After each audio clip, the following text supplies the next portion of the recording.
Hello everyone, আমি রূপম আর তোমরা দেখছো উত্তরণ RDTH। যারা এই চ্যানেলের নতুন তারা প্লিজ চ্যানেলটাকে সাবস্ক্রাইব করবে অবশ্যই, এবং বেল বাটনটাতে অবশ্যই ক্লিক করবে যাতে তোমরা এরপরে সমস্ত আপডেট সবার আগে পেয়ে যাও। আজকে আমাদের আরেকটা কমন টপিক, যেটা ক্লাস 10 এবং 12-এর দুটো ক্লাসেরই কিন্তু আছে, সেটা হচ্ছে উদ্ভিদের অঙ্গজ জনন। আজকে আমরা পড়ব উদ্ভিদের অঙ্গজ জনন। ভিডিওটা একটু বেশি বড় হবে কারণ খুব সুন্দরভাবে বুঝিয়ে বলা হয়েছে পুরোটা, তাই তোমরা একদম শেষ পর্যন্ত দেখতে থাকো, তাহলে আর কোনো কিছুর তোমাদের অসুবিধা থাকবে না। তো চলো আজকের ভিডিওটা আমরা শুরু করি। তাহলে আমরা শুরু করি অঙ্গজ জনন। উদ্ভিদের অঙ্গজ জনন ব্যাপারটা কি? যে জনন পদ্ধতিতে কোনো একটা উদ্ভিদ আবার একটা উদ্ভিদ আমরা যদি কল্পনা করি, সেই উদ্ভিদটার যে কোনো একটা অংশ সেখান থেকে বিচ্ছিন্ন করে যদি আমরা সেই অংশটার থেকে একটা নতুন উদ্ভিদ সৃষ্টি করতে পারি, সেই অপত্য উদ্ভিদ সৃষ্টি করার সেই জনন পদ্ধতিটাকে আমরা বলি অঙ্গজ জনন। এই অঙ্গজ জননের কী কী বৈশিষ্ট্য তাহলে থাকবে? অঙ্গজননের বৈশিষ্ট্যগুলো প্রথমেই মাথায় রাখতে হবে। একটি মাত্র জননেত্রী জীব। এর আগে আমরা অযৌন জননের ক্ষেত্রেও দেখেছিলাম একটি মাত্র জননেত্রী জীব লাগতো, এটার ক্ষেত্রেও একটি মাত্র জননেত্রী জীব। 2 নম্বর, অপত্যের কোনো ভেদ বা প্রকরণ সৃষ্টি হয় না। 3 নম্বর, মাতৃ উদ্ভিদের সমগুণ সম্পন্ন অপত্য উদ্ভিদ সৃষ্টি হবে।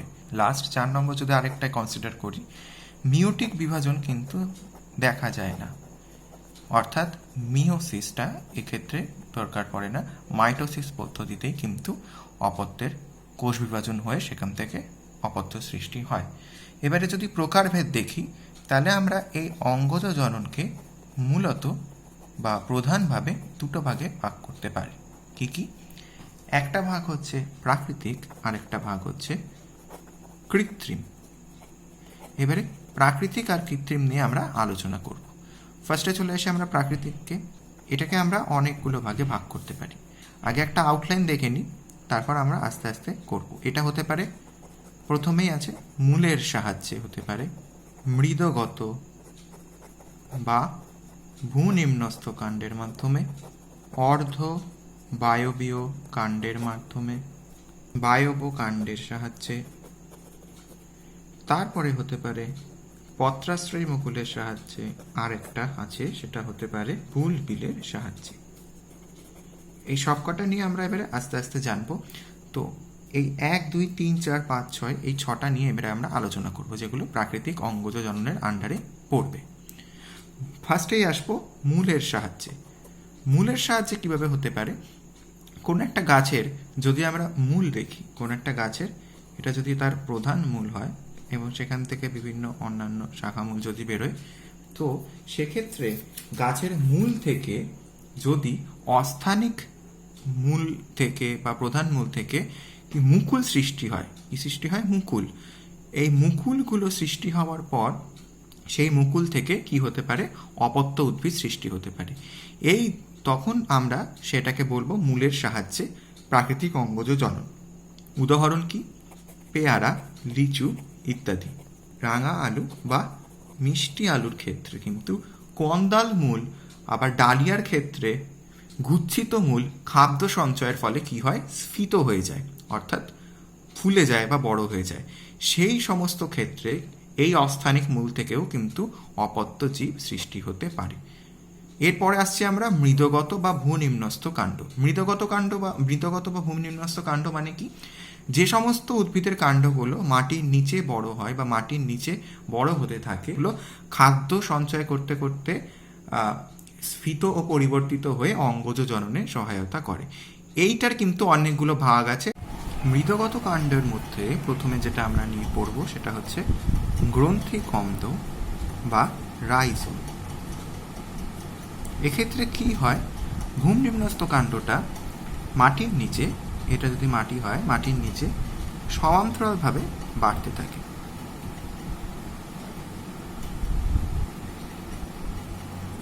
সমান্তরালভাবে বাড়তে থাকবে এবং এক্ষেত্রে কি হবে?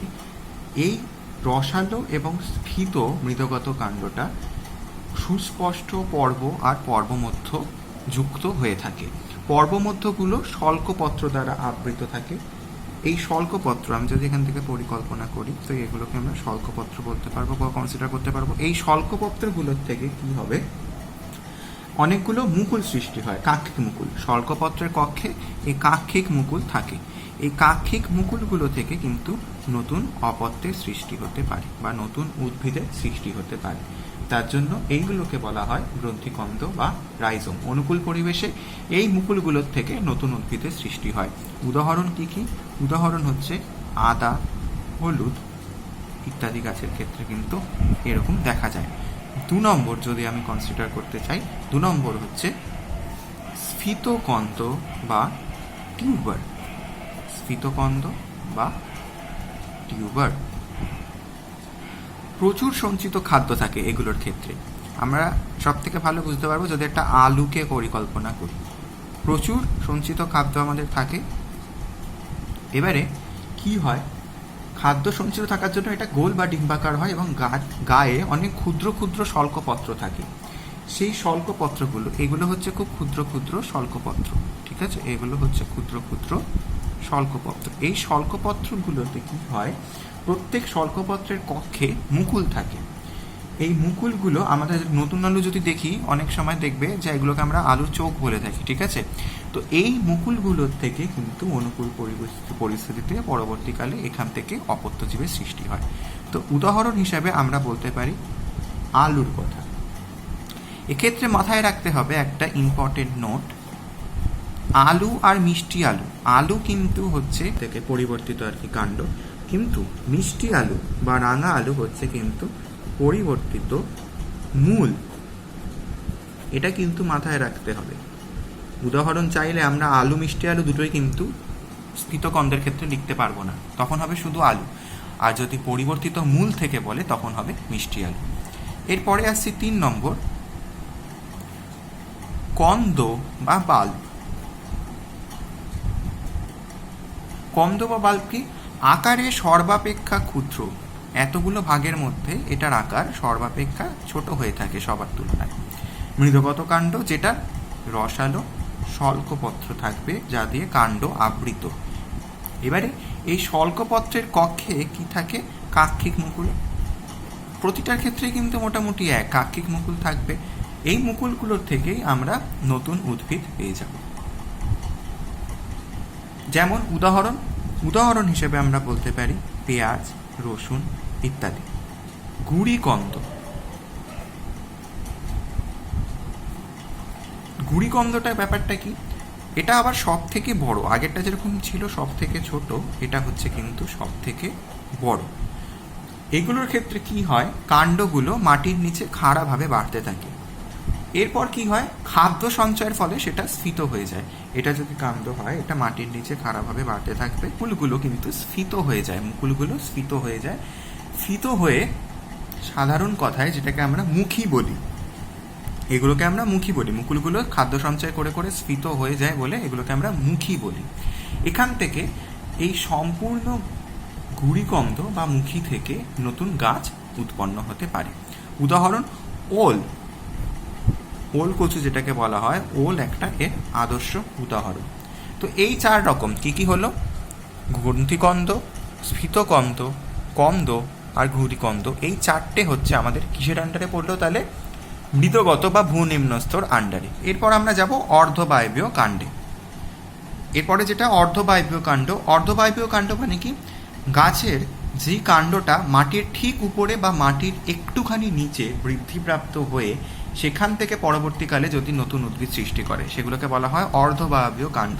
প্রথমেই আমরা পড়ব সেটা হচ্ছে ধাবক বা রানার। সেটা কি না, কাণ্ডের কাক্ষিক মুকুল। এটা যদি একটা কাণ্ড হয়,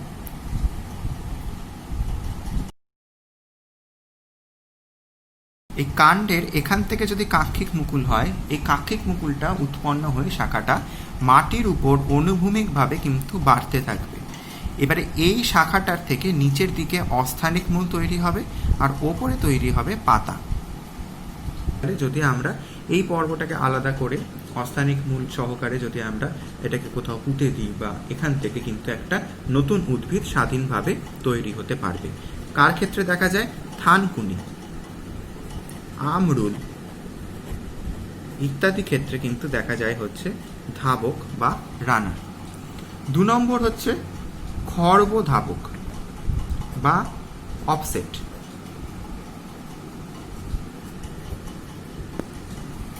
খর্বধাবকটা কি? আমরা যেটা দেখলাম এখানে সেটা হলো ধাবক, শুধু ধাবক। এক্ষেত্রে কিছুই না, মেন উদ্ভিদটা, এটা যদি একটা উদ্ভিদ হয়, আগেরটার ক্ষেত্রে আমরা কি দেখেছিলাম? এখানে মাটি ছিল, এইটা হচ্ছে শুধু থাকবে হচ্ছে জল, বাকি কিন্তু মোটামুটি সব সেম। এখানে কি হয়? পর্বমধ্যগুলো হ্রস্ব আর স্থূল হয়, ছোট হয়, তার জন্য খর্ব। আগের যে পর্বগুলো অনেক বড় ছিল, এখানে ছোট হয়, যার জন্য এটাকে বলা হচ্ছিল আমাদের খর্বধাবক। জলজ উদ্ভিদের ক্ষেত্রে এটা দেখা যায় ধাবকের মতোই, তবে খর্বমধ্যগুলো হ্রস্ব ও স্থূল হওয়ায় অনেকটা খর্ব আকৃতির হয়। উদাহরণ হচ্ছে কচুরিপানা, টোপা পানা, তারপরে বড় পানা ইত্যাদি হচ্ছে এর উদাহরণ। এরপরে 3 নম্বর হচ্ছে বক্রধাবক বা স্টোলেন। বক্রধাবকটা কি? এটা যদি আমার একটা উদ্ভিদ হয়, সেক্ষেত্রে কাক্ষিক মুকুল থেকে বৃদ্ধিপ্রাপ্ত হবে পর্বটা, এবং সেটা ভীষণই সরু, মাটির ওপর থেকে একটা বক্রের আকার বা ধনুকের আকার সৃষ্টি করবে মাটির ওপর থেকে, এবং সেখান থেকেই পরবর্তীকালে বেঁকে গিয়ে, যেহেতু এটা বেঁকে গিয়ে কনুকের মতো আকার ধারণ করে, তার জন্য এটাকে বলা হয় বক্রধাবক। সেখান থেকে আমরা এখান থেকে পেয়ে যাব কি? পরবর্তীকালে নতুন অপত্য উদ্ভিদ। উদাহরণ মেন্থা, স্ট্রবেরি ইত্যাদির ক্ষেত্রে কিন্তু এই ধরনের বক্রধাবক দেখা যায়। এর পরেরটা 4 নম্বর হচ্ছে ঊর্ধ্বধাবক বা সাকার। এটা কি? ঊর্ধ্বধাবক মানে বোঝা যাচ্ছে যে ওপরে উঠবে, তাই তো? তো একটা গাছকে যদি আবার কল্পনা করি আমি, মাটির নিচে এখান থেকে আছে, এই গাছটা কি হয়? এই কাক্ষিক মুকুল থেকে বৃদ্ধিপ্রাপ্ত হয়ে এটা মাটির ভেতরে ঢুকে আবার মাটির থেকে বাইরে বেরিয়ে এখান থেকে একটা গাছ কিন্তু সৃষ্টি করতে পারবে। এখানে মূলও তৈরি হবে, অস্থানিক মূল বিভিন্ন। এটাকে যদি আমরা পরে কেটে মাটিতে পুঁতে দিই, তাহলে এখান থেকে কিন্তু গাছটা বাড়তে থাকবে। এরমভাবে যদি অপত্যের সৃষ্টি হয়, নতুন গাছের সৃষ্টি হয়, তখন সেটাকে আমরা বলি ঊর্ধ্বধাবক। কাদের ক্ষেত্রে দেখা যায়? চন্দ্রমল্লিকা, মুথা ঘাস ইত্যাদির ক্ষেত্রে কিন্তু এই ঊর্ধ্বধাবক পদ্ধতিটা দেখা যায়। এই গেল আমাদের সেকেন্ড, অর্ধবায়বীয় কাণ্ডের মাধ্যমে। এরপর আসছে বায়বকাণ্ড। বায়বকাণ্ড মানে ফণিমনসার মতো বিভিন্ন উদ্ভিদ, যেগুলোর পর্ণকাণ্ডের কিছুটা অংশ, এবং আরও কিছু উদ্ভিদ আছে যেগুলোর পর্বসহ কাণ্ড মাটিতে যদি আমরা পুঁতে দিই, সেখান থেকে নতুন গাছ পেয়ে যাব। সেগুলোকেই বলা হয় বায়বকাণ্ডের মাধ্যমে। দেখা যায় ফণিমনসার পর্ণকাণ্ড থেকে আর অন্যান্য গাছের বিভিন্ন কাণ্ড মাটিতে পুঁতে দিলে সেখান থেকে গাছ হয়। এরপর হচ্ছে পত্রাশ্রয়ী মুকুল। পাতার ক্ষেত্রে, পাতাতে আমি যদি একটা পাতা পরিকল্পনা করি, এই পাতাতে দেখা যায় বিভিন্ন মুকুল থাকে, যেগুলো থেকে কিন্তু নতুন উদ্ভিদ তৈরি হতে পারে অনুকূল পরিবেশে। এই ধরনের মুকুলগুলোকে মাধ্যমে যখন নতুন উদ্ভিদের সৃষ্টি হয়, তখন সেটাকে বলা হয় পত্রাশ্রয়ী মুকুলের সাহায্যে। খুব ভালো উদাহরণ হচ্ছে পাথরকুচি। পাথরকুচি গাছের পাতা থেকে নতুন অপত্যের উদ্ভিদের সৃষ্টি হতে পারে। লাস্ট হচ্ছে বুলবিলের সাহায্যে। বুলবিলের সাহায্যে মানে কি? যখন কয়েকটা উদ্ভিদের কাক্ষিক মুকুল, আমি যদি একটা উদ্ভিদের এটা যদি একটা পাতা হয়, তো দেখবো যে কাক্ষিক মুকুলটা খাদ্য সঞ্চয় করে করে অনেকটা স্ফীত হয়ে যায়, এবং অতিরিক্ত খাদ্য সঞ্চয়ের ফলে স্ফীত হয়ে গিয়ে গোলাকার আকার ধারণ করে। এইটাকেই বলা হয় হচ্ছে বুলবিল। এই বুলবিল থেকে পরবর্তীকালে অনুকূল পরিবেশে যখন অপত্য উদ্ভিদের বা নতুন উদ্ভিদের সৃষ্টি হয়, তখন সেটাকে আমরা বলতে পারবো বুলবিলের সাহায্যে প্রাকৃতিক অঙ্গজ জনন। এটার উদাহরণ চুপড়ি আলু, এছাড়াও আরেকটা আছে লিলি ইত্যাদি এর উদাহরণের মধ্যে পড়ে। তাহলে প্রাকৃতিক অঙ্গজ জনন কিন্তু আমরা এখানে শেষ করলাম। এরপরে আমরা আসবো কৃত্রিম অঙ্গজ জননে। কৃত্রিম অঙ্গজ জননটা কি?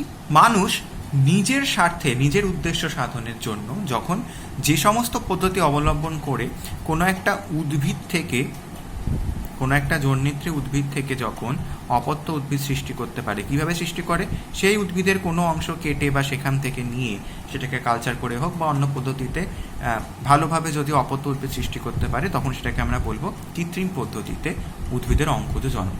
প্রথমেই যেটা আসে এই আন্ডারে সেটা হচ্ছে শাখা কলম বা কাটিংস। এখানে কি করা হয়, উদ্ভিদের, এটাকে যদি উদ্ভিদ আবার একটা পরিকল্পনা করি, সেই উদ্ভিদের এই বিভিন্ন শাখা, এটাকে যদি একটা শাখা ভাবি বা কাণ্ডের কোনো একটা অংশ, সেই কাণ্ডের কোনো একটা অংশ বা মূল বা পাতা, কাণ্ড, মূল, পাতা, এই তিনটের থেকে যদি আমরা অংশ কেটে নিয়ে সেখান থেকে কোনো অস্থানিক মূল গঠনে সহায়ক রাসায়নিক পদার্থ, যেরকম NaA ন্যাপথক্সি acetic acid, indole butyric acid, এই ধরনের কিছু রাসায়নিক পদার্থ বা হরমোন যদি আমরা প্রয়োগ করি, তাহলে দেখব সেখান থেকে আমরা খুব সহজেই অপত্য উদ্ভিদ পেয়ে যাব। কেন? সেখান থেকে অস্থানিক মূল তৈরি হবে সেই পার্টগুলোর থেকে, এবং তারপর সেখান থেকে অপত্য উদ্ভিদ সৃষ্টি হয়ে যাবে। উদাহরণ কাদের ক্ষেত্রে আমরা দেখতে পারবো? লেবু, তেঁতুল, আখ, গোলাপ ইত্যাদি। লেবু আর তেঁতুলের ক্ষেত্রে হবে মূল, আর আখ, গোলাপ এগুলোর ক্ষেত্রে হবে কাণ্ড, অর্থাৎ এইগুলো কাণ্ড শাখা কলমের মাধ্যমে আখ, গোলাপ, মূল শাখা কলমের মাধ্যমে লেবু, তেঁতুল। আরেকটা যেটা বললাম পাতা, সেটা হচ্ছে সর্প উদ্ভিদ। সর্প উদ্ভিদের ক্ষেত্রে যদি আমরা পাতাটাকে অনুপ্রস্থ বরাবর কেটে সেখানে হরমোন দিয়ে বা সেটাকে যদি আমরা মাটিতে পুঁতে সেখান থেকে গাছ সৃষ্টি করতে পারি, তখন সেটা হবে হচ্ছে পাতার মাধ্যমে শাখা কলম। নেক্সট আসছে জোড় কলম। এই জোড় কলমকে আমরা বলে থাকি গ্রাফটিং। জোড় কলম বা গ্রাফটিং, এক্ষেত্রে আমাকে দুটো টার্ম মনে রাখতে হবে, একটা হচ্ছে স্টক, আরেকটা হচ্ছে সিয়ন। জোড় কলম কি? দুটো একই প্রজাতির বা সমগোত্রীয় উদ্ভিদের মধ্যে থেকে একটাকে অপরটার সাথে বেঁধে বা অপরটার সঙ্গে জুড়ে সেখান থেকে অপত্য উদ্ভিদ সৃষ্টি করাকে বলা হয় জোড় কলম। স্টক আর সিয়নটা কি? আমরা যদি এটা একটা ভাবি এমনি, আচ্ছা এটা যদি দেখি, এই ছবিটা যদি দেখি, তাহলে এই যে মোটা নিচে যেই অংশটা গুড়ির মতো, সেটা হচ্ছে স্টক, অর্থাৎ যে উদ্ভিদের সঙ্গে আমরা সিয়নটাকে জুড়ি। তাহলে সিয়নটা কি?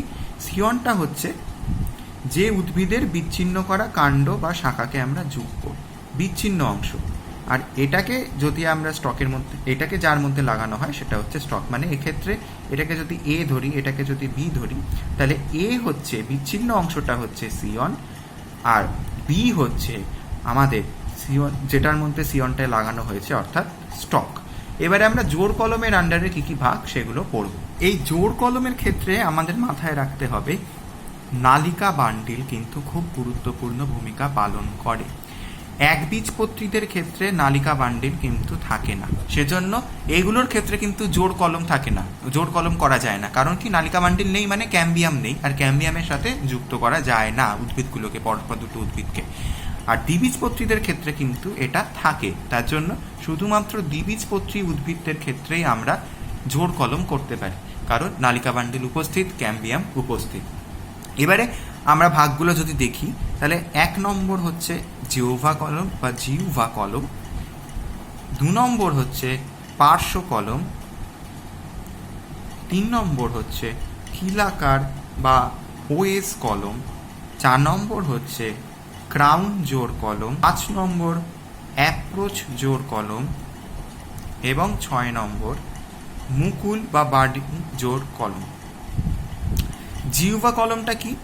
জিউভা জোড় কলম হচ্ছে যখন স্টকের ওপরের অংশ আর সিয়নের নিচের অংশটা তির্যকভাবে জিউভার আকৃতিতে লাগানো হয়।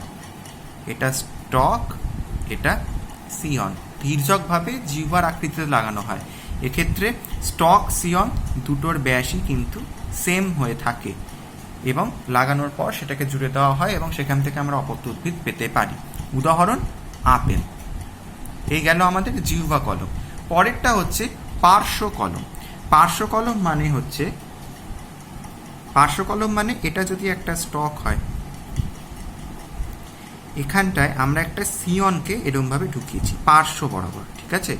যেখানে সিয়নটার হচ্ছে আকার ছোট বা সিয়নের ব্যাস ছোট, স্টকের ব্যাস বড়। এটা হচ্ছে সিয়ন, এটা হচ্ছে স্টক। সেক্ষেত্রে আমরা কি দেখতে পারবো, পার্শ্ব কলম, যেহেতু পাশ দিয়ে আমরা জুড়ে আমরা সেখান থেকে অপত্য সৃষ্টি করছি। এটা কাদের ক্ষেত্রে দেখা যাবে, আগেরটা ছিল আপেল, এটা দেখা যায় হচ্ছে আম, আপেল ইত্যাদি। এরপর হচ্ছে কিলকার বা কিলকার। কিলকার মানে কিরকম, আমি যদি স্টক আর সিয়নটাকে পরিকল্পনা করি, এটা হচ্ছে স্টক আর এটা যদি সিয়ন হয়, তাহলে এটাকে বলবো আমরা কিলোকার। দুটোরই ব্যাস এক, দুটোরই আবার সেম ব্যাস। এবং এক্ষেত্রে কি হয়, স্টকে একটা ভি আকৃতির খাস থাকে, সেখানটায় আমরা সিয়নটাকে জুড়ি এবং সেখান থেকে অপত্য উদ্ভিদ সৃষ্টি হয়। এটার উদাহরণ কয়েক প্রকার আম, লেবু ইত্যাদি। এরপর হচ্ছে আমাদের ক্রাউন জোড়। ক্রাউন জোড়টা কি, একটুখানি নিচে আমি আঁকি ছবিটা, না তো ঘিচিমিচি হয়ে যাচ্ছে।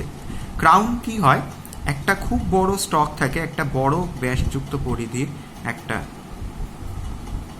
স্টক থাকবে, সেখানে বিভিন্ন কিলোকার যদি সিয়ন আমরা লাগিয়ে দিতে পারি, জুড়ে দিতে পারি, ছোট ছোট ছোট ছোট বিভিন্ন গুচ্ছাকার সিয়নগুলো যদি আমরা লাগিয়ে দিই, সেখান থেকে জুড়ে দেওয়ার পর সেখান থেকে যদি অপত্য উদ্ভিদ সৃষ্টি করা যায়, তখন সেটাকে বলছি আমরা ক্রাউন জোড়। এক্ষেত্রে স্টকের ব্যাস স্বাভাবিকভাবেই বেশি এবং সিয়নের ব্যাস কম। কাদের ক্ষেত্রে দেখতে পারবো আমরা, বাতাবি, কমলা ইত্যাদি, কমলা লেবু, বাতাবি লেবু ইত্যাদির ক্ষেত্রে আমরা এটা দেখতে পারবো। এরপর হচ্ছে অ্যাপ্রোচ। অ্যাপ্রোচটা কি, অ্যাপ্রোচ হচ্ছে দুটো গাছ আমার বাড়ছে, কি করা হয়,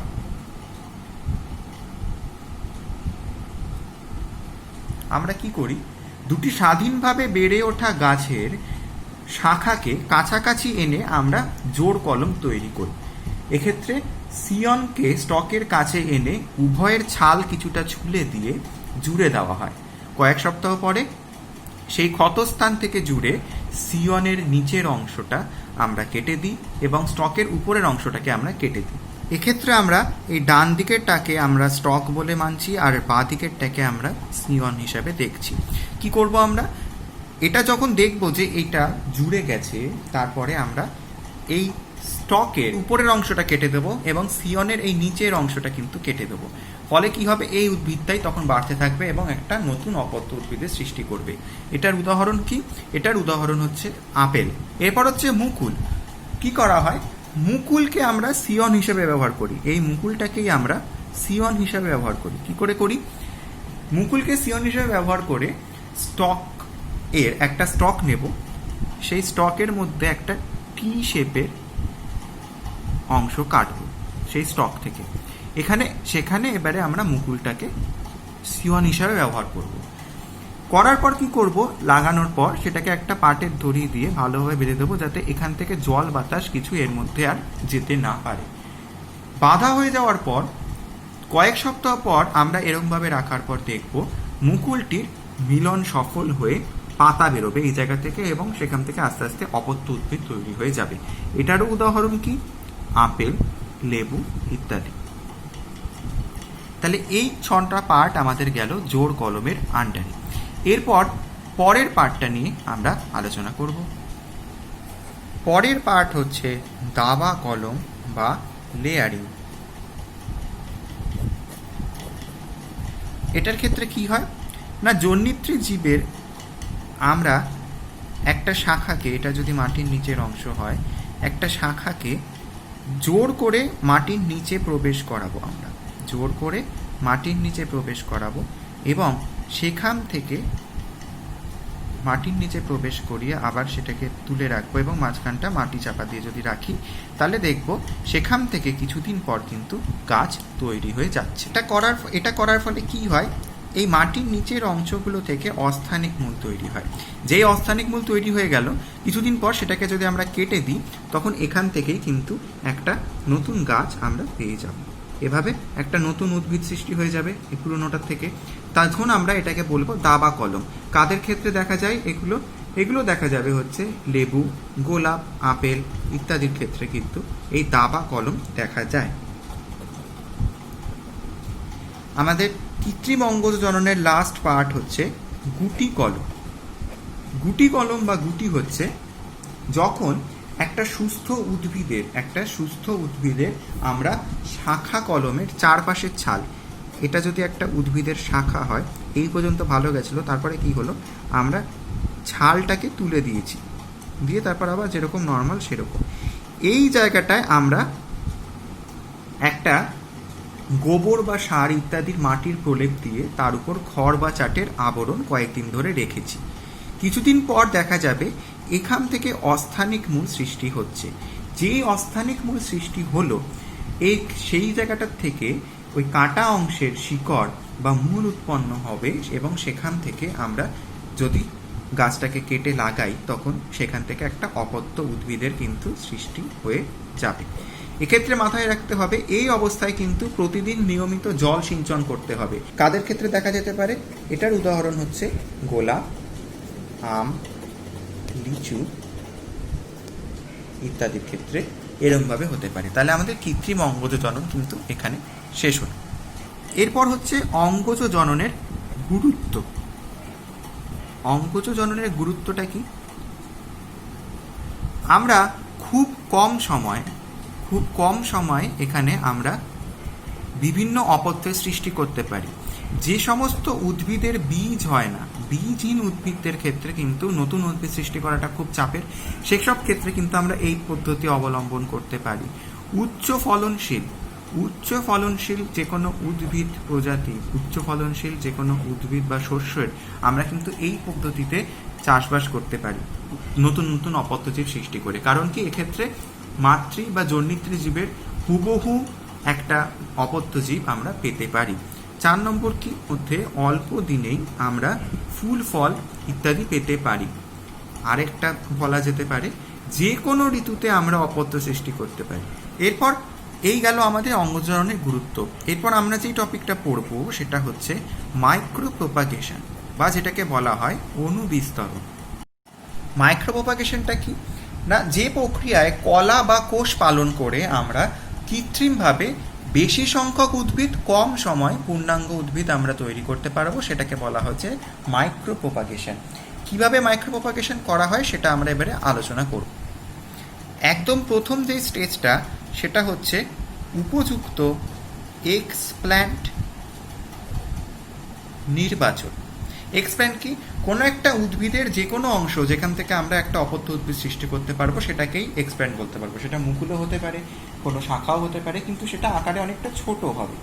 এরপর এই এক্সপ্ল্যান্টটাকে নিয়ে আমরা কি করব, কৃষ্টি মাধ্যমে নিয়ে আমরা সেখানটাকে পালন করব।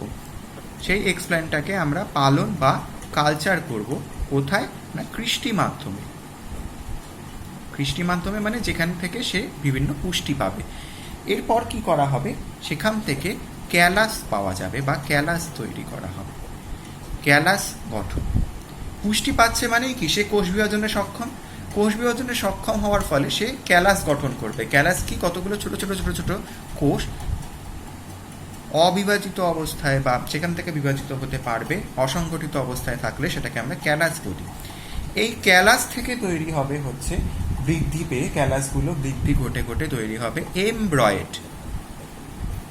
ক্যালাসগুলো বৃদ্ধিপ্রাপ্ত হয়ে তৈরি করবে এমব্রয়েড থেকে আমরা পাবো হচ্ছে অসংখ্য প্লান্টলেট। এমব্রয়েড থেকে পাবো প্লান্টলেট মানে কি, বিভিন্ন ছোট ছোট চারা গাছ যেগুলো আমাদের টেস্ট টিউবগুলোর মধ্যে বা যেইটার মধ্যে আমরা এই প্রসেসটা করি সেখানে আমরা পাবো এই প্লান্টলেটগুলোকে। এই প্লান্টলেটগুলোকে নিয়ে আমরা পৃথকভাবে স্থানান্তকরণ এবং অসংখ্য চারা গাছ সৃষ্টি করে গ্রিনহাউসের মাধ্যমে, গ্রিনহাউসে সেগুলোকে পরিচর্যা করে রেখে সেখান থেকে আমরা নতুন অপত্য উদ্ভিদ প্রচুর পরিমাণে, প্রচুর সংখ্যায় সৃষ্টি করতে পারবো। এই গেল আমাদের step by step micro propagation. কি করলাম, ফার্স্টে আমরা একটা এক্সপ্ল্যান্ট নিলাম, এটাকে যদি আমরা ধরি উদ্ভিদের একটা এক্সপ্ল্যান্ট নিলাম, সেটাকে আমরা কি করলাম, উপযুক্ত কৃষ্টি মাধ্যমের মধ্যে আমরা সেটাকে রেখে দিলাম। এটাকে একটা যদি কৃষ্টি মাধ্যম দেখি, তো সেটার মধ্যে কিন্তু আমি রেখে দিয়েছি, সেখান থেকে সে পুষ্টি পাচ্ছে। মেনলি আমাদের মাথায় রাখতে হবে এক্ষেত্রে কিন্তু অক্সিন, সাইটোকাইনিন ইত্যাদি হরমোনগুলোর ব্যবহার করে থাকি আমরা, যাতে তার বৃদ্ধিটা একদম ঠিকঠাক হয়। আর এইটাকে স্টেরিলাইজ করা হয়, স্টেরিলাইজ করে 70% অ্যালকোহলের মধ্যে কিন্তু মূলত এটাকে রাখা হয়, তারপর সেটাকে কৃষ্টি মাধ্যমে দেওয়া হয়। এরপর এখান থেকে আমরা দেখব ছোট ছোট ছোট ছোট বিভিন্ন কোষ বা ক্যালাসের সৃষ্টি হচ্ছে। ছোট ছোট অসংগঠিত কিছু কোষ দেখতে পারবো, সেগুলো ক্যালাস। এই ক্যালাসগুলোর থেকে তৈরি হয় হচ্ছে এমব্রয়েড। এই এমব্রয়েডগুলো বা ক্যালাস সেলগুলো কি হয়ে থাকে, এগুলো টোটিপোটেন্ট হয়ে থাকে, অর্থাৎ এখান থেকে কিন্তু সমগ্র উদ্ভিদটাই সৃষ্টি হতে পারে। এরমভাবে একটা এমব্রয়েড তৈরি হলো। এরপরে এমব্রয়েড তৈরি হওয়ার পর এমব্রয়েড থেকে আমরা পাবো এক্সপ্ল্যান্ট। এক্সপ্ল্যান্ট মানে সেটার একটা ছোটোখাটো চারা গাছের মতো দেখতে হবে ব্যাপারটা, যেটার মূল বিটক 2 থাকতে পারে। এই এক্সপ্ল্যান্টটাকে নিয়ে এবারে বাইরে মাটিতে পুঁতে দিই, তাহলে দেখবো আমরা এখান থেকে নতুন অপত্য গাছ আমরা এখান থেকে পেয়ে যাব। এরমভাবে অসংখ্য, মানে একটা মাত্র ছোট্ট ক্যালাস থেকে, মানে একটা মাত্র ছোট এক্সপ্ল্যান্ট থেকে আমরা একটা পূর্ণাঙ্গ উদ্ভিদ সৃষ্টি করতে পারি এই পদ্ধতির মাধ্যমে। এর গুরুত্ব কি, বীজহীন যে সমস্ত উদ্ভিদ আছে সেগুলোর ক্ষেত্রে আমরা দেখব এইটা একটা ভালো প্রসেস, কারণ খুব কম সময়ে আমরা অনেক কিন্তু উদ্ভিদ উৎপাদন করতে পারবো, তাহলে সেখান থেকে অনেক ফলও পেতে পারবো আমরা। কাদের ক্ষেত্রে মূলত দেখা গেছে কলা, লিচু ইত্যাদি গাছগুলোর ক্ষেত্রে এগুলো আমরা করতে পেরেছি, ইত্যাদি গাছগুলোর ক্ষেত্রে আমরা কিন্তু এগুলো করে দেখাতে পেরেছি, আম ঠাম ইত্যাদি গাছের ক্ষেত্রে। অর্থাৎ এটা একটা ভীষণ গুরুত্বপূর্ণ প্রক্রিয়া বা পদ্ধতি, যার মাধ্যমে আমরা খুব অল্প সময়ে উপযুক্ত এক্সপ্ল্যান্ট থেকে অসংখ্য চারা গাছ আমরা সৃষ্টি করতে পারি খুবই কম সময়। তাহলে আজকে আমরা পড়লাম উদ্ভিদের অঙ্গজ জনন। তোমাদের ভিডিওটা কেমন লাগলো অবশ্যই কমেন্ট করে জানাতে ভুলবে না, কিন্তু তোমাদের কোনো প্রশ্ন থাকলে সেটাও কমেন্ট করে জানাতে পারো। যদি ভালো লেগে থাকে ভিডিওটা তাহলে লাইক করবে এবং প্লিজ সবার সাথে শেয়ার করে দিও, সবাইকে দেখার সুযোগ করে দিও। আজকের ক্লাস নোটের পিডিএফ লিঙ্কটা কিন্তু ডেসক্রিপশন বক্সে দেওয়া আছে, যেরকমটা প্রতি ভিডিওতে দেওয়া থাকে। চ্যানেলটাকে কিন্তু সাবস্ক্রাইব করতে একদম ভুলো না, বন্ধুদের মধ্যে চ্যানেলটাকে নিয়ে শেয়ার করো যাতে সবাই আরও সাবস্ক্রাইব করে, কারণ তোমাদের সাপোর্ট সব থেকে বেশি দরকার। এরকম ভিডিও নিয়ে আমি আবার ফিরে আসবো যাতে সব টপিকগুলো কভার হয়, তোমাদের সুবিধা হয়। ততদিন পর্যন্ত থ্যাংক ইউ সো মাচ ভিডিওগুলো দেখার জন্য।